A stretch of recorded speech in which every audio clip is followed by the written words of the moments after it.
कुपोड पंचक्रोशीत प्रसिद्ध असलेल्या रेणुका देवीच्या यात्रेचा समारोप झाला। कुपोडमधल्या बुदगाव रस्त्यावर असणाऱ्या रेणुका देवीच्या यात्रेला उत्साहात प्रारंभ झाला होता। गेले 5 दिवस अनेक धार्मिक कार्यक्रम पार पडले। या निमित्ताने महाप्रसादाच्या कार्यक्रमाचे आयोजन करण्यात आले होते। महाप्रसादाचा लाभ घेण्यासाठी भाविकांची मोठी गर्दी झाली होती। खेळणी, पाळणे, भेंड, बत्तासे यांचे स्टॉल लावण्यात आले होते। यात्रेला प्रशासनाने तसेच नागरिकांनी सहकार्य केले। यात्रा शांततेत पार पडल्याची माहिती पंच कमिटीच्या वतीनं प्रकाश पाटील यांनी दिली।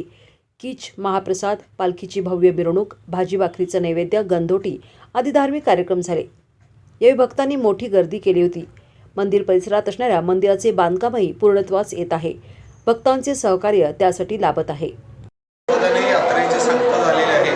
गेली 6 दिवस यात्रा मोठ्या प्रमाणात भरली होती आणि प्रशासनानेही यात्रेला सहकार्य केलं होतं आणि यात्रेत मोठ्या प्रमाणात या 6 दिवसात गर्दी झाली होती। त्यामुळे व्यापाऱ्यांचे उलाढाली मोठ्या प्रमाणात झालेली आहे। पाळण्याची गर्दी असू दे किंवा खाद्यपदार्थांच्या स्टॉलवर गर्दी असू दे किंवा खेळण्याच्या दुकानातील गर्दी असू दे आणि यात्रेतील सर्व जे देवीचे कार्यक्रम असतील, जोगत्याचे कार्यक्रम असू दे, ओव्याचे कार्यक्रम असू दे, यालाही मोठ्या प्रमाणात प्रतिसाद मिळाला होता। ही यात्रा गेल्या 43 वर्षे भरत आहे। अशीच व्यवस्थित इथून पुढे भरवण्यात येईल आणि या गेल्या 5-6 दिवसात जे कुपवाडमधील नागरिकांनीही आम्हाला चांगल्या प्रमाणात सहकार्य केलेलं आहे आणि हे सहकार्य असंच इथून पुढे राहू दे एवढीच विनंती।